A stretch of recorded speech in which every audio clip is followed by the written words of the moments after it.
Assalamualaikum warahmatullahi wabarakatuh. Selamat pagi anak-anakku sekalian. Kita bersyukur pada pagi hari ini kita masih diberi kesehatan dan sehingga kita dapat berkumpul di tempat ini dalam rangka masa MPLS SMK Negeri 1 Jember. Baik anak-anakku, selamat ya, Anda sudah sukses dalam belajar kali ini. 3 kesuksesan yang Anda peroleh pada saat bersamaan. Yang pertama, Anda sudah lulus dari SMP atau Madrasah Sanawiyah. Yang kedua, Anda bisa melanjutkan sekolah di tingkat yang lebih tinggi. Berapa banyak teman-teman Anda yang tidak bisa sekolah, dan Anda adalah salah satu yang sukses bisa melanjutkan sekolah. Yang ketiga, Anda bisa masuk di SMK Negeri 1 Jember. Berpuluh, beratus, bahkan beribu-ribu yang ingin masuk di SMK Negeri 1 Jember. Anda salah satu orang yang beruntung. Baik anak-anakku sekalian, Anda sudah memilih jurusan atau program keahlian sesuai dengan keinginan Anda. Banyak sekali mungkin kalau Anda chat di grup kelas, apa itu akuntansi, apa itu perkantoran, apa itu bisnis daring dan pemasaran, apa itu POI, apa itu broadcasting. Masukin dulu karena Anda masih awal di situ. Masukin dulu. Jangan kalau itu pelajaran itu sulit. Tidak ada sesuatu yang sulit kalau kita mau belajar. Baik anak-anakku sekalian, bahwa pada masa ini adalah masa yang sangat sulit. Kita tidak bisa bertatap muka, tidak bisa belajar ketemu langsung karena kondisi Indonesia sedang dilanda COVID-19. Oleh karena itu, selalu memakai protokol kesehatan, memakai masker, mencuci tangan, dan menjaga jarak. Itu adalah yang harus kita patuhi. Baik anak-anakku sekalian, mari kita, Anda sudah sekolah yang tingkat lebih tinggi, ubah pola pikir kita, ubah pola pikir Anda, bahwa Anda hari ini harus lebih baik daripada kemarin, besok harus lebih baik daripada masa kini. Sukses untuk Anda. Terima kasih. Wassalamualaikum warahmatullahi wabarakatuh.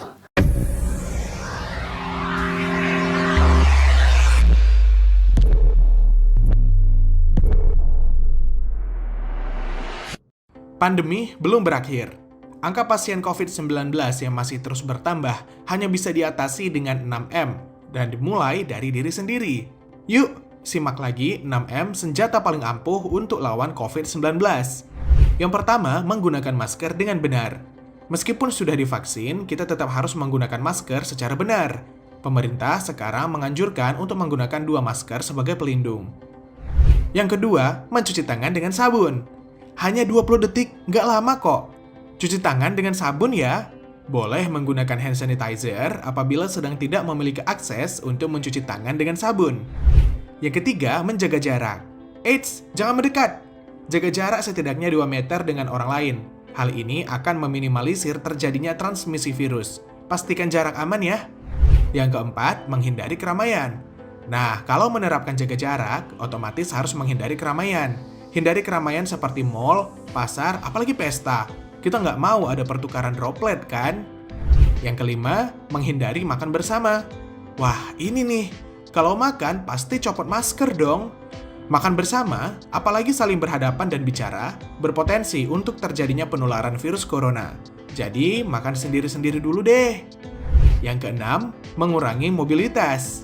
Kalau nggak penting-penting amat dan nggak darurat, mending di rumah aja selama bisa dilakukan dari rumah. Misalnya WFH atau sekolah online. Dengan di rumah saja, kamu sudah membantu mengurangi transmisi virus. Nah, dengan melakukan 6M ini, kamu sudah membantu para tenaga medis dalam menanggulangi wabah COVID-19. Yuk, jaga kesehatan dan terapkan protokol kesehatan yang ketat ya.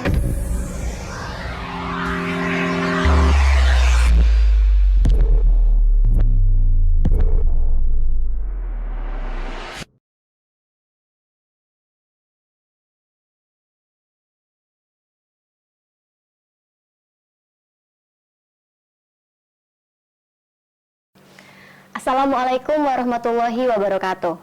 Selamat pagi dan salam sejahtera untuk kita semua. Halo adik-adik yang ada di rumah, bagaimana kabar kalian hari ini? Tetap semangat bukan?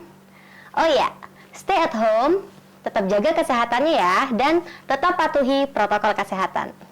Nah, kembali lagi dengan saya Velia Novianti dalam acara Talkshow Masa Pengenalan Lingkungan Sekolah Tahun Pelajaran 2021-2022 di SMK Negeri 1 Jember. Nah, pada kesempatan kali ini, di samping saya telah hadir seorang pemateri. Beliau merupakan salah satu guru bimbingan konseling di SMK Negeri 1 Jember. Selamat pagi Bapak Rifki. Pagi Bu Velia. Bagaimana kabar Anda hari ini? Alhamdulillah. Bagaimana kabarnya Bu Velia? Alhamdulillah baik juga Pak. Nah, di tengah pandemi seperti ini kita harus tetap sehat ya Pak ya? Iya, benar sekali. Nah, baik sehat secara fisik juga sehat secara mental. Nah, berkaitan dengan mental nih, kali ini kita akan membahas mengenai anti-bullying. Nah, pasti sudah pernah dengar bukan? Bullying itu apa? Biar lebih jelasnya, kita tanyakan langsung kepada pemateri kali ini.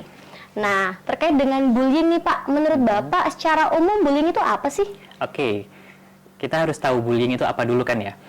Bullying itu merupakan sebuah perilaku yang agresif, gitu ya.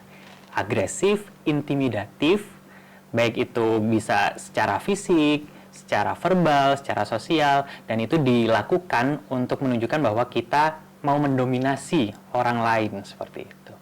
Wah, jadi sikap mendominasi, egois ya Pak ya. Nah, Bisa jadi. untuk bully sendiri nih, ada wujud-wujudnya tidak Pak? Kalau bully sendiri itu ada beberapa jenis ya, ada yang tadi saya bilang ada bentuknya fisik ya. Kalau bentuknya fisik itu bisa jadi bulinya dalam bentuk pemukulan, keroyokan gitu. Bahkan sebenarnya tawuran itu bentuk ekstrim dari bully itu sendiri. Kemudian selain secara fisik ada juga bully yang bentuknya itu verbal. Jadi melalui kata-kata, cemoohan, ejekan, terus memandang rendah seperti itu. Kan ada tuh kadang-kadang siswa suka mereka itu merendahkan temannya yang misalnya nggak bisa apa-apa atau dianggap cupu gitu kan, yang susah bersosialisasi, akhirnya mereka menjauhi gitu. Ada juga dalam bentuk bully sosial. Nah, kalau bully sosial itu yang ini dalam bentuk menghindari berteman dengan orang-orang tertentu seperti itu. Kayak biasanya ada tuh orang-orang yang atau siswa-siswi yang menghasut temannya agar jangan temenan sama yang ini gitu, jangan temenan sama si A, jangan temenan sama si B gitu. Kesenjangan gitu ya Pak? Iya, ada kesenjangan. Lalu sebenarnya ada juga, nah karena ini sekarang masa pandemi, kita kan sudah sering berinteraksi lewat media sosial, lewat media chat seperti itu. Nah, akhirnya bully dalam bentuk cyber itu sekarang lebih banyak terjadi. Wah, iya. Sungguh menakutkan sebenarnya Pak ya, karena memang apa yang kita lakukan, bahkan banyak yang orang-orang lakukan itu tidak sadar bahwa itu adalah sebuah pembulian. Nah, lantas dari pembulian itu sendiri, siapa saja sih yang terlibat dalam perilaku bully itu sendiri Pak? Oke, yang terlibat dalam perilaku bully itu kita bagi menjadi 3. Yang pertama pasti pelakunya dong. Ya, pelaku. Kemudian ada korbannya. Kemudian ada saksi. Nah, pelaku itu siapa sih? Ternyata pelaku itu bukan hanya orang-orang yang melakukan. Ternyata orang-orang yang ikut-ikutan melakukan. Dan nambah-nambahin gitu ya. Kayak misalnya ada orang nih melakukan pemukulan, ada siswa melakukan pemukulan terhadap siswa yang lain. Terus habis itu ada temennya yang ikutan mukul. Nah, itu namanya pengikutnya, followersnya gitu. Ada juga orang-orang yang nih biasanya kalau bully itu kan bergerombol tuh ya.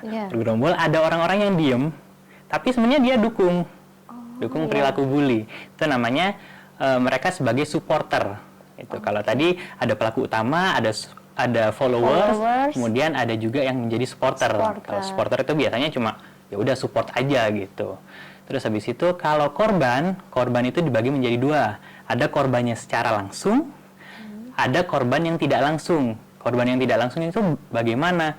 Korban yang tidak langsung itu adalah orang-orang di sekitar korban biasanya. Korban yang langsung ini yang juga merasa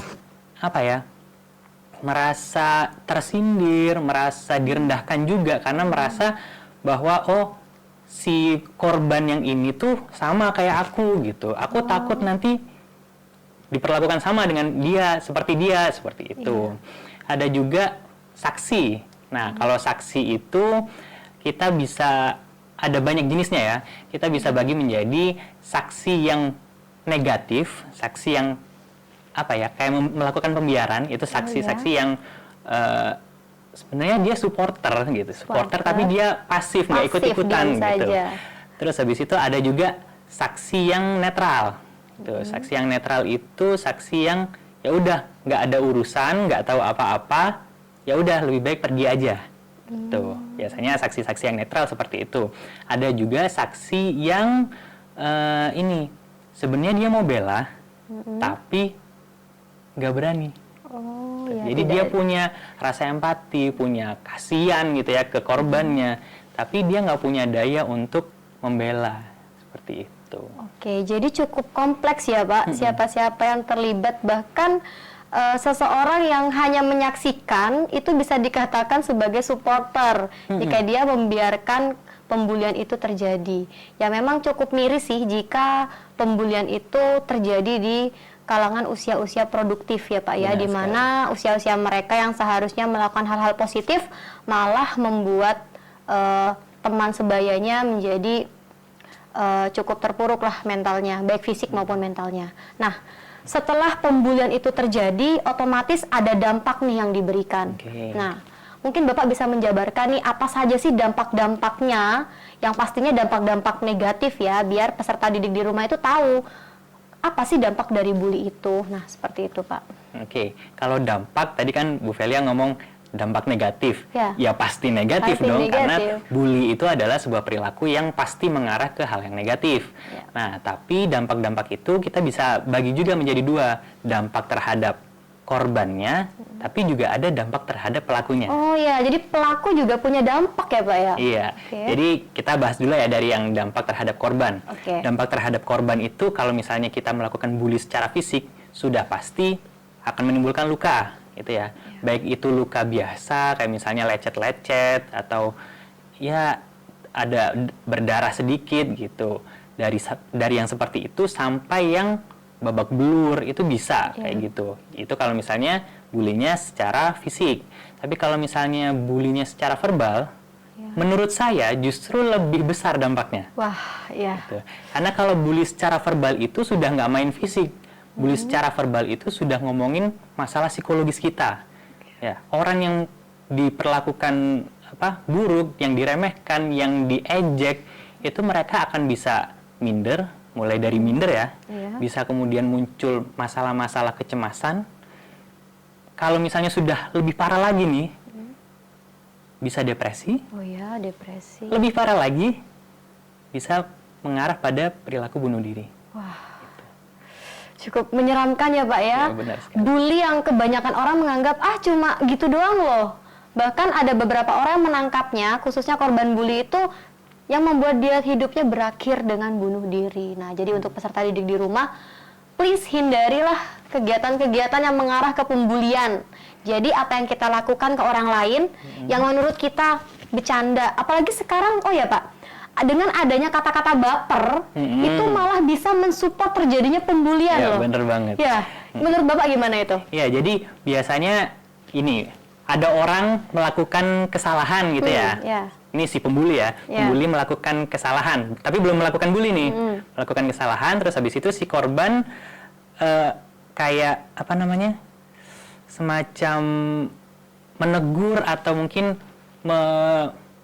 menyampaikan ketidaksukaannya, ketidaknyamanannya, kemudian si orang ini yang melakukan tadi bilang, alah gitu aja baper.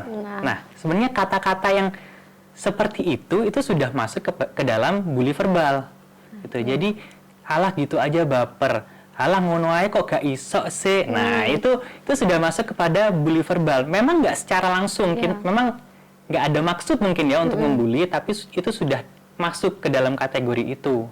Jadi ya kita harus hati-hati dalam berinteraksi seperti itu. Jadi jangan sampai kita menjadi seorang pembuli dan bersembunyi di balik kata-kata baper gitu ya. Karena baper itu istilah zaman sekarang bawa perasaan gitu Pak ya. Anak itu nggak asik dikit-dikit baper.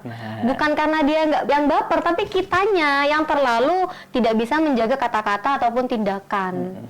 Nah, jadi tidak dibenarkan perilaku yang membuat orang lain merasa rugi, baik materi maupun fisik, mental, dan lain sebagainya. Itu tidak dibenarkan ya, karena itu termasuk bully. Nah, setelah kita berbicara mengenai dampak bully ini, lantas apakah ada solusi Pak? Bagaimana sih cara menghindari adanya pembulian itu, khususnya di lingkungan sekolah nanti?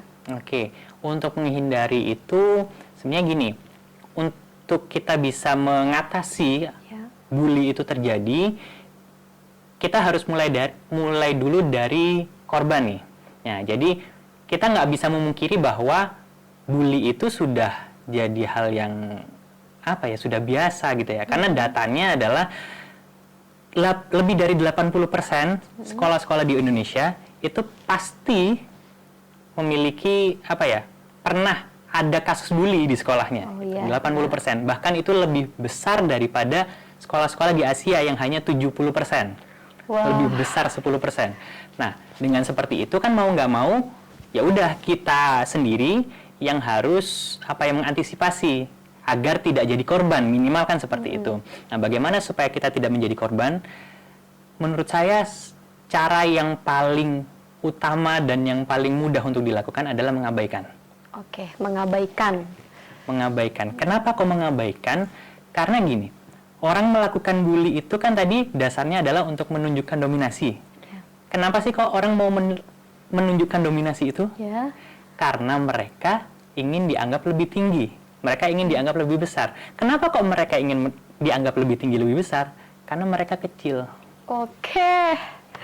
Jadi karena mereka kecil. Jadi orang-orang yang membuli itu sebenarnya adalah orang-orang yang nggak punya apa-apa, tapi pingin dilihat menjadi apa-apa gitu. Ya, secara instan gitu Pak. Nah, itu akhirnya dia melakukan hal yang merendahkan orang lain. Gitu.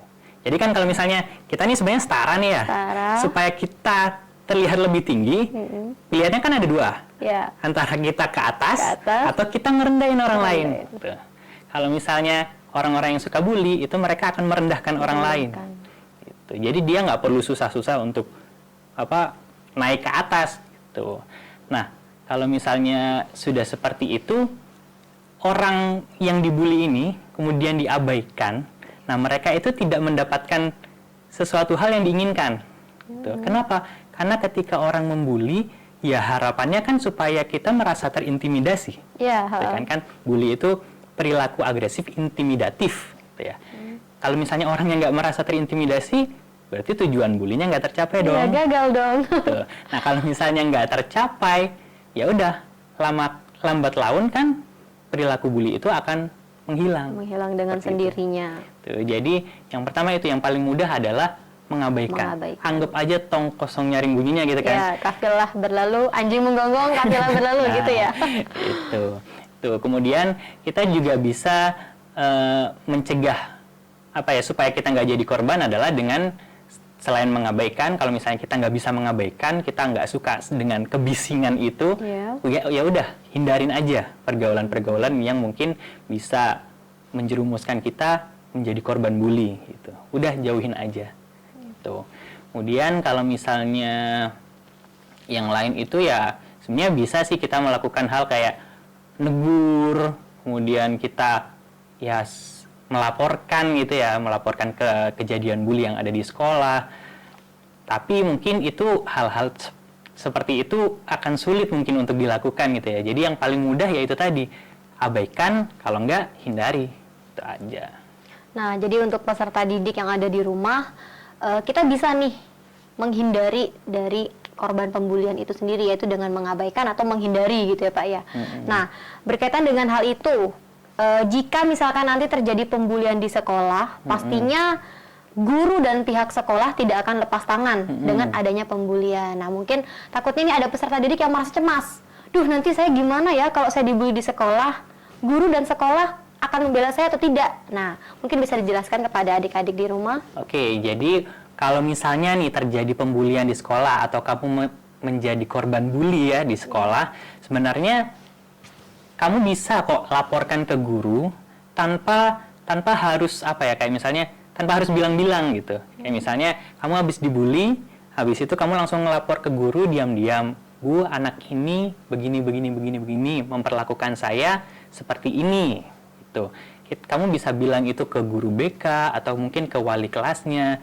Nah, dari situ guru BK dan wali kelas biasanya melakukan perlindungan dengan cara melakukan apa ya, semacam pemanggilan mungkin ke teman-teman yang melakukan bully itu gitu. Dan tenang aja, kalau misalnya kalian melaporkan kejadian bully itu, insya Allah identitas kalian akan disembunyikan, dalam arti akan dirahasiakan gitu. Jangan sampai nih si pembuli ini tahu kalau ternyata yang melapor itu kamu. Karena kalau misalnya ketahuan nih, oh yang melapor tuh si A gitu, biasanya akan menjadi korban bully lanjutan. Ya. Tuh. Ya, jadi memang sekolah sangat memberikan perlindungan kepada peserta didik yang nantinya akan merasa terbuli.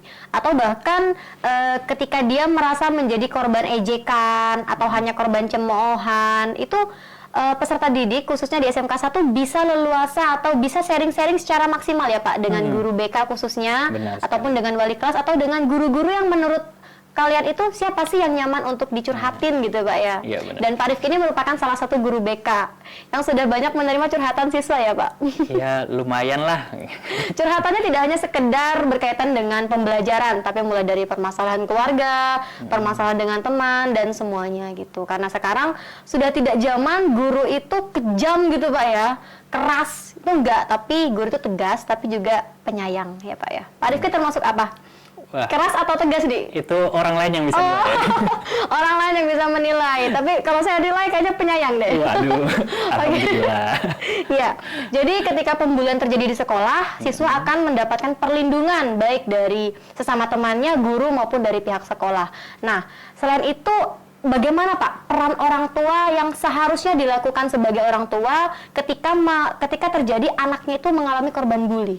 Oke, untuk orang tua seharusnya kalau misalnya anaknya menjadi korban bully harus bisa mengidentifikasi nih. Jadi pertama kali orang menjadi korban biasanya nggak akan langsung cerita.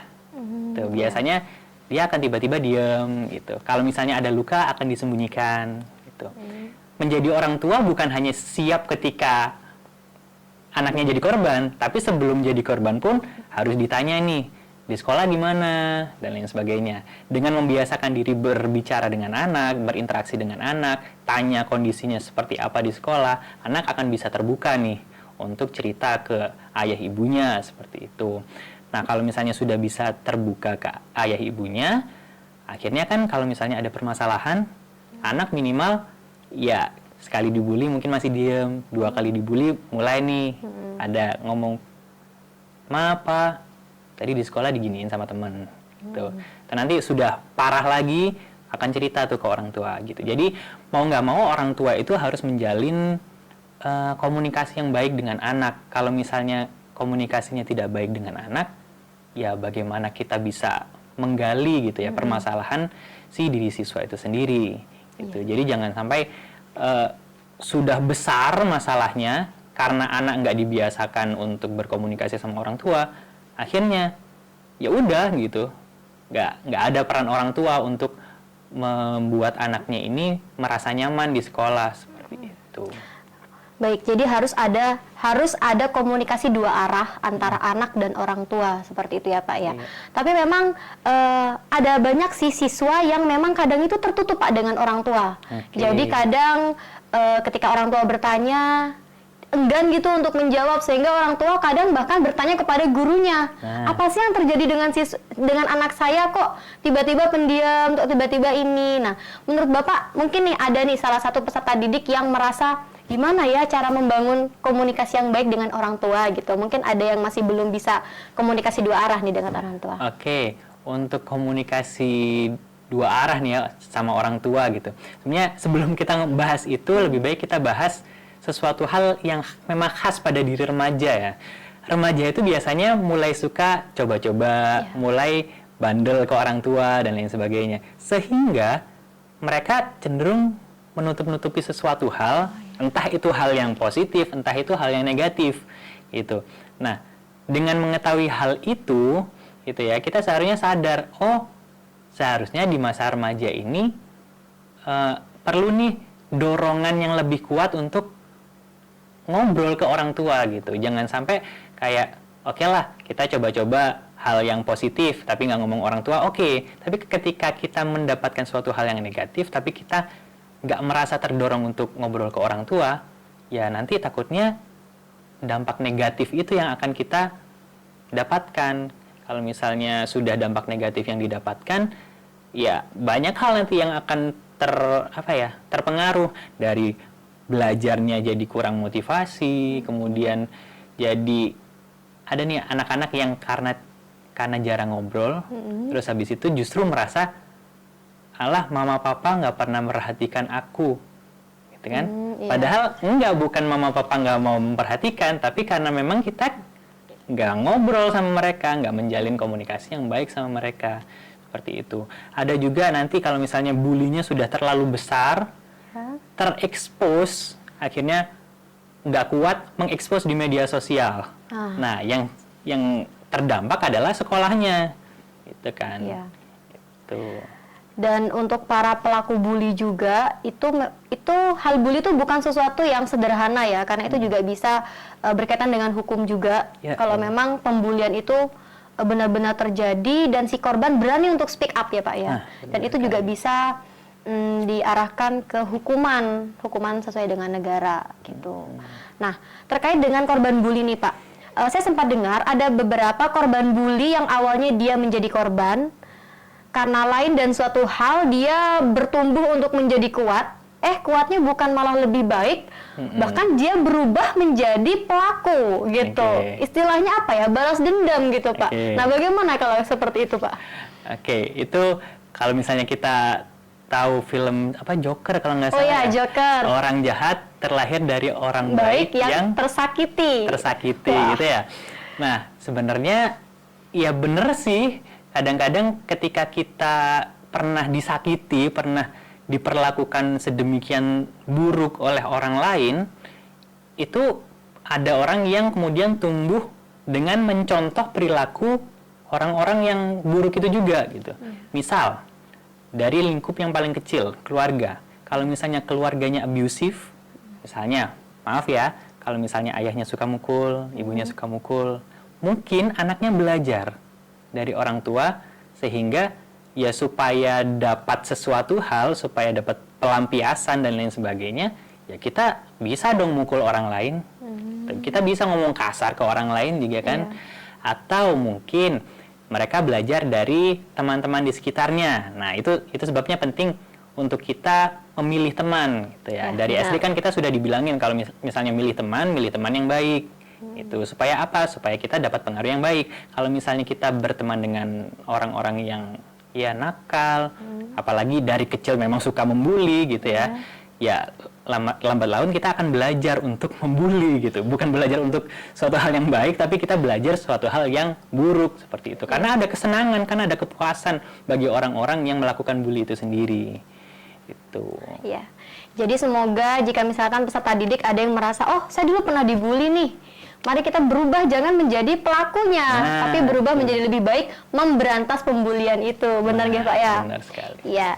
Dan untuk adik-adik yang ada di rumah, peserta didik, peserta MPLS SMK Negeri 1 Jember, pembicaraan kita kali ini sangat erat kaitannya dengan kehidupan kalian.